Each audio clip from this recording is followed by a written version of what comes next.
नमस्कार प्यारे साथियों। तो कैसे हैं आप सभी। उम्मीद है कि आप सब बिल्कुल स्वस्थ और ज़बरदस्त होंगे।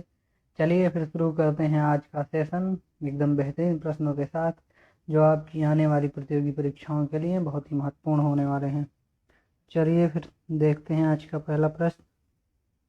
आज का पहला प्रश्न है हमारा, रूबल किस देश की मुद्रा है। ऑप्शन ए रूस, option B Japan, option C Bharat, option D चीन।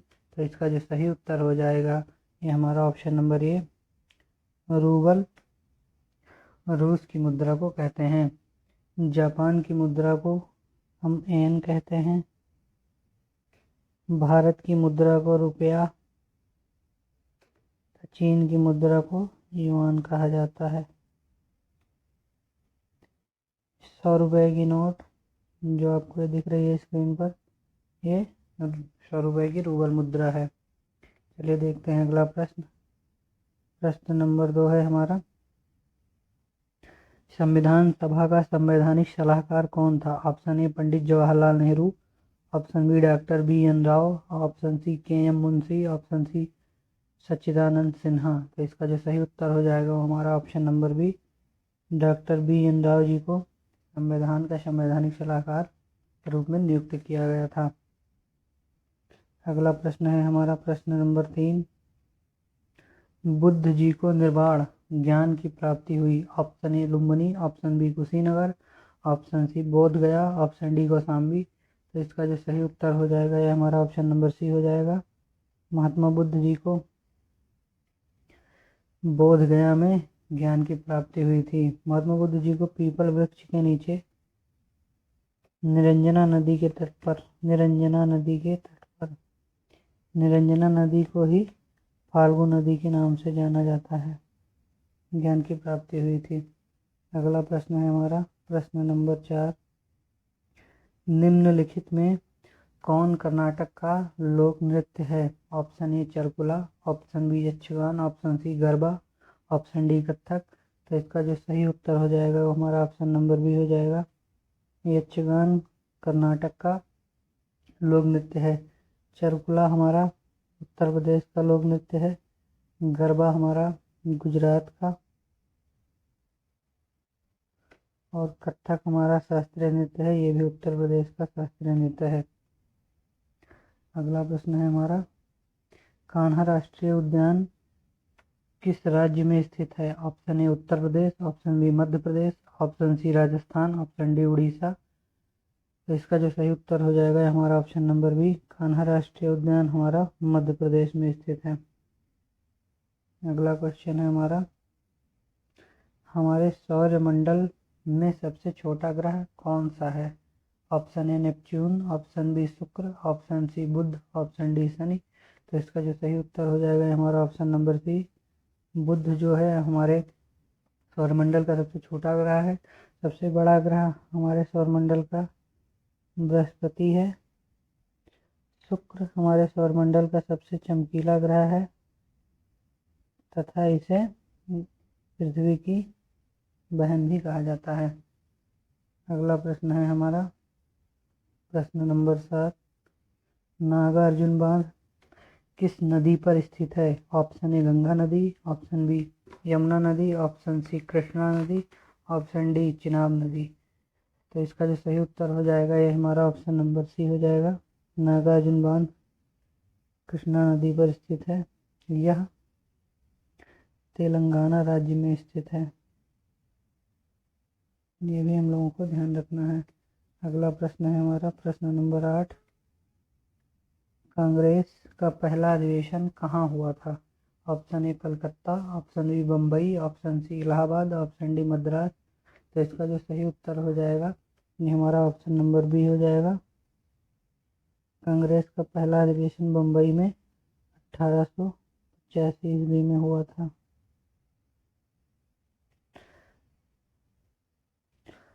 जो कांग्रेस के प्रथम चारों अधिवेशन हुए थे इसको याद करने की ट्रिक मैं आप लोगों को बता देता हूँ। एक तो हम लोगों को याद रखना है बक मई। पहला अधिवेशन बा से बम्बई, दूसरा का से कलकत्ता, तीसरा मा से मद्रास और चौथा ई से इलाहाबाद। तो ये हम लोगों को याद रखना है। इस ट्रिक से आप लोगों के कोई भी प्रश्न गलत नहीं होंगे अगर अधिवेशन से पूछे जाएंगे तो।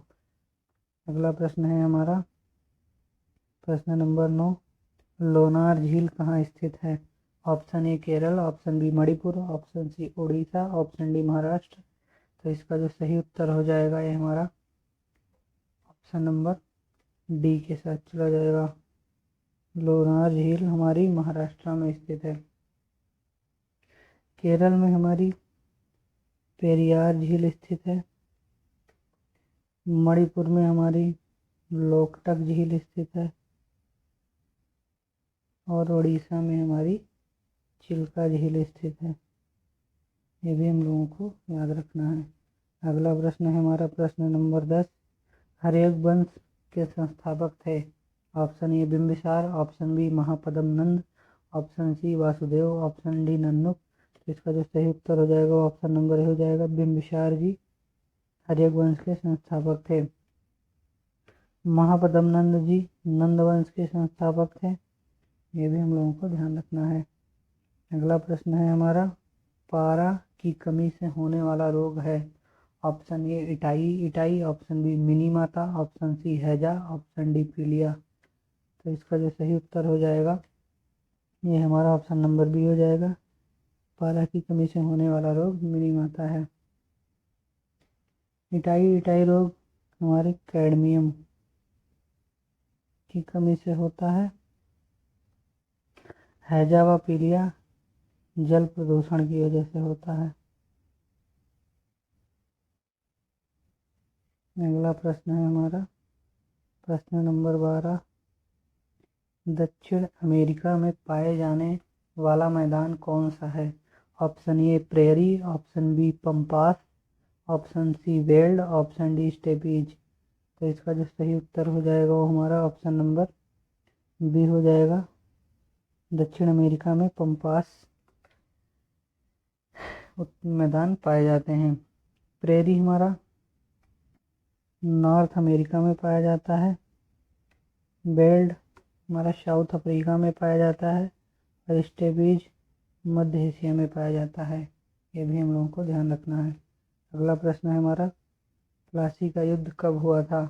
ऑप्शन ए 1764 ईस्वी, ऑप्शन बी 1757 ईस्वी, ऑप्शन सी 1760 ईस्वी, ऑप्शन डी 1761 ईस्वी। तो इसका जो सही उत्तर हो जाएगा ये हमारा ऑप्शन नंबर बी हो जाएगा। 1757 ईस्वी में प्लासी का युद्ध हुआ था। 1764 ईस्वी में हमारा बक्सर का युद्ध हुआ था। बक्सर का युद्ध हुआ था, ये भी ध्यान रखना है। अगला प्रश्न है हमारा प्रश्न नंबर 14, आपातकाल का सिद्धांत किस देश से लिया गया है? ऑप्शन ए रूस, option B option A America, option B रूस, option C Germany, option D Canada. तो इसका जो सही उत्तर हो जाएगा हमारा ऑप्शन नंबर सी, आपातकाल का सिद्धांत जर्मनी से लिया गया है। अमेरिका से हमारा मौलिक कर्तव्य लिया गया है, मौलिक अधिकार। अमेरिका से हमारा मौलिक अधिकार लिया गया है। रूस से हमारा मूल कर्तव्य लिया गया है और कनाडा से हमारा संघात्मक विशेषताएं दी गई हैं। अगला प्रश्न है हमारा प्रश्न नंबर 15, चौसा का युद्ध किसके किसके बीच हुआ? ऑप्शन ए बाबर व महमूद लोदी, ऑप्शन बी हुमायूं व शेरशाह सूरी, ऑप्शन सी हुमायूं व सिकंदर, ऑप्शन डी अकबर व महाराणा। तो इसका जो सही उत्तर हो जाएगा वो हमारा ऑप्शन नंबर बी हो जाएगा। हुमायूं व शेरशाह सूरी के बीच चौसा का युद्ध लड़ा गया था। चौसा का युद्ध 1539 ईस्वी में लड़ा गया था। इसमें शेरशाह सूरी विजयी हुआ था, हुमायूं को पराजय का सामना करना पड़ा था। अगला प्रश्न है हमारा प्रश्न नंबर 16, निकट दृष्टि दोष से पीड़ित व्यक्ति किस लेंस का प्रयोग करता है? ऑप्शन ए अवतल लेंस, ऑप्शन बी उत्तल लेंस, ऑप्शन सी समतल लेंस, ऑप्शन डी उपरोक्त सभी। इसका जो सही उत्तर हो जाएगा वो हमारा ऑप्शन नंबर ए हो जाएगा। निकट दृष्टि दोष से पीड़ित व्यक्ति अवतल लेंस का प्रयोग करता है। आप लोगों को ट्रिक बता रहे हैं जिससे जिस दृष्टि दोष में जो लेंस प्रयोग किया जाता है वो आपको हमेशा के लिए याद हो जाएगा, आप कभी भी भूलेंगे नहीं और किसी भी पेपर में गलती नहीं करेंगे। को याद रखना है उड़ान। यू से हो जाएगा हमारा उत्तल लेंस, यह दूर दृष्टि दोष से पीड़ित व्यक्ति के लिए प्रयोग किया जाता है। ए से हो जाएगा हमारा अवतल लेंस जो निकट दृष्टि दोष से पीड़ित व्यक्ति के लिए प्रयोग किया जाता है।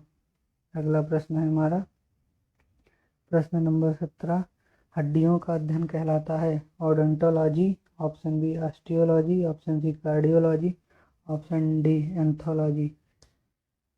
तो इसका जो सही उत्तर हो जाएगा ये हमारा हो जाएगा ऑप्शन नंबर बी ऑस्टियोलॉजी, हड्डियों के अध्ययन को कहते हैं। ओडोंटोलॉजी दांत के अध्ययन को कहते हैं।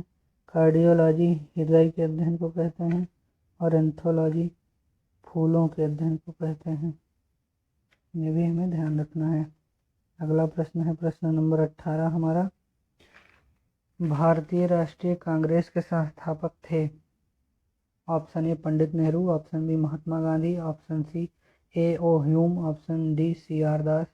इसका जो सही उत्तर हो जाएगा हमारा ऑप्शन नंबर सी हो जाएगा ए ओ ह्यूम जी भारतीय राष्ट्रीय कांग्रेस के संस्थापक थे। इन्होंने भारतीय राष्ट्रीय कांग्रेस की स्थापना 1885 ईस्वी में की थी। अगला प्रश्न है हमारा, किस दिन सूर्य पृथ्वी के निकट होता है। ऑप्शन ए 5 जनवरी, ऑप्शन बी 4 फरवरी, ऑप्शन सी 9 जनवरी, ऑप्शन डी 3 जनवरी। इसका जो सही उत्तर हो जाएगा हमारा ऑप्शन नंबर डी हो जाएगा 3 जनवरी। सूर्य और पृथ्वी आपस में सबसे निकट होते हैं। अगला प्रश्न है हमारा प्रश्न नंबर 20, प्रार्थना समाज की स्थापना किसने की थी। Option A Swami Dayanand, option B Swami Sahajanand, option C Atma Ram Pandurang, option D Mahatma Gandhi. तो इसका जो सही उत्तर हो जाएगा ये हमारा ऑप्शन नंबर सी हो जाएगा आत्माराम पांडुरंग जी ने प्रार्थना समाज की स्थापना की थी। आत्माराम पांडुरंग जी का नाम तात्या टोपे भी था। अगला प्रश्न है हमारा प्रश्न नंबर 21, चंद्रयान 3 कब लॉन्च किया गया। ऑप्शन ए 15 जनवरी 2023, ऑप्शन बी 14 अप्रैल 2023, ऑप्शन सी 14 जुलाई 2023, ऑप्शन डी 15 अगस्त 2023। इसका जो सही उत्तर हो जाएगा ये हमारा ऑप्शन नंबर सी हो जाएगा 14 जुलाई 2023 को चंद्रयान 3 लॉन्च किया गया। इसके रॉकेट का नाम LMV-3M4 था और यह श्रीहरिकोटा सतीश धवन अंतरिक्ष अनुसंधान केंद्र से लॉन्च किया गया था। अगला प्रश्न है हमारा प्रश्न नंबर 22, वर्ष 2024 में G20 शिखर सम्मेलन की अध्यक्षता कौन करेगा। ऑप्शन नंबर ए है Bharat, option B Japan, option C Brazil, option D रूस। तो इसका जो सही उत्तर हो जाएगा हमारा ऑप्शन नंबर सी हो जाएगा 2024 में G20 शिखर सम्मेलन की अध्यक्षता ब्राज़ील करेगा। 2023 में G20 शिखर सम्मेलन की अध्यक्षता भारत ने की था। इसकी थीम वसुधैव कुटुंबकम थी। अगला प्रश्न है हमारा प्रश्न नंबर 23, प्रसिद्ध 10 राजाओं का युद्ध किस नदी के तट पर लड़ा गया। Option A Chenab, option B Ghaghara, option C Parsani, option D Ganga. तो इसका जो सही उत्तर हो जाएगा ये हमारा ऑप्शन नंबर सी हो जाएगा परसणी नदी के तट पर 10 युद्ध लड़ा गया। परसणी नदी को आज के समय में रावी नदी के नाम से जाना जाता है। अगला प्रश्न है हमारा प्रश्न नंबर 24, किस वर्ष मोपला विद्रोह हुआ। Option A 1925, option B 1931, option C 1921, option D 1922। तो इसका जो सही उत्तर हो जाएगा हमारा ऑप्शन नंबर सी हो जाएगा 1921 में मोपला विद्रोह हुआ था। अगला प्रश्न है हमारा प्रश्न नंबर 25, उत्तर प्रदेश का राजकीय खेल क्या है। Option A cricket, option B kho kho, option C hockey, option D kabaddi. तो इसका जो सही उत्तर हो जाएगा हमारा ऑप्शन नंबर सी हो जाएगा उत्तर प्रदेश का राजकीय खेल हॉकी है। उत्तर प्रदेश का राजकीय पुष्प पलाश है और इसका राजकीय वृक्ष राजकीय बारहसिंघा है। इसका जो राजकीय भाषा है वो हिंदी व उर्दू है। ये भी हम लोगों को ध्यान रखना है। अगला प्रश्न है प्रश्न नंबर 26। कालबेलिया नृत्य किस राज्य का प्रसिद्ध लोक नृत्य है? Option A Gujarat, option B Rajasthan, option C Madhya Pradesh, option D Punjab. तो इसका जो सही उत्तर हो जाएगा ये हमारा ऑप्शन नंबर बी, राजस्थान का लोक नृत्य कालबेलिया है। गुजरात का लोक नृत्य गरबा व डांडिया है।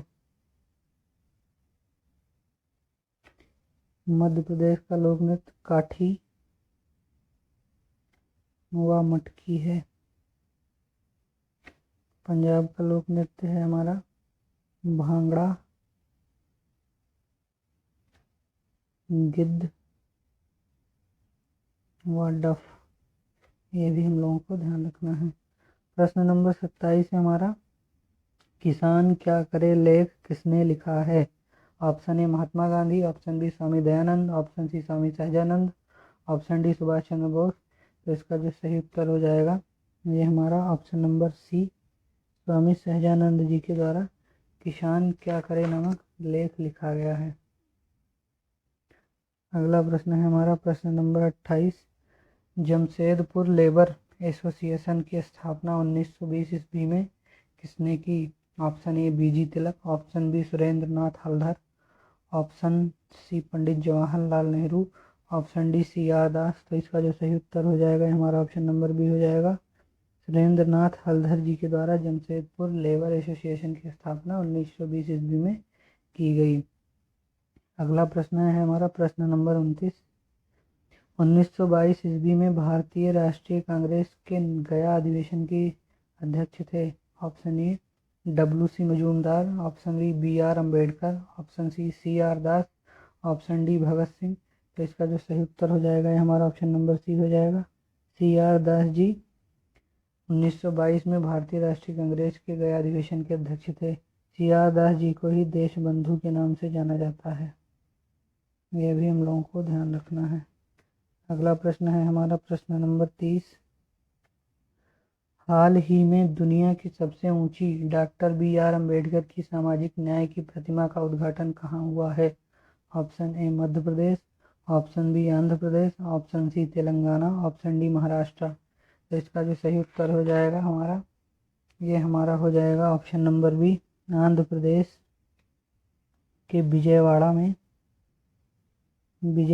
में हमारे डॉक्टर बी आर अम्बेडकर की सामाजिक न्याय की प्रतिमा का उद्घाटन किया गया है। आज का लास्ट अंतिम प्रश्न है हमारा, अयोध्या स्थित राम मंदिर का वास्तुकार कौन है? यह प्रश्न आप लोगों के लिए HW रहेगा होमवर्क के रूप में। इसका आंसर आप लोगों को कमेंट बॉक्स में देना है। अगर वीडियो अच्छी लगी हो, सारे प्रश्न आपको अच्छे से समझ में आए हों तो वीडियो को लाइक करें, कमेंट करें, शेयर करें और सब्सक्राइब करना ना भूलें। आशा करता हूं कि आप सभी लोगों को ये सारी चीज़ें समझ में आ गई होंगी। मिलते हैं और अच्छे अच्छे प्रश्नों के साथ जो आपकी आने वाली परीक्षाओं के दृष्टि से महत्वपूर्ण रहेंगे और आपकी पिछली परीक्षाओं में भी पूछे जा चुके हैं। तो तब तक के लिए खुश रहिए, मस्त रहिए, मुस्कुराते रहिए।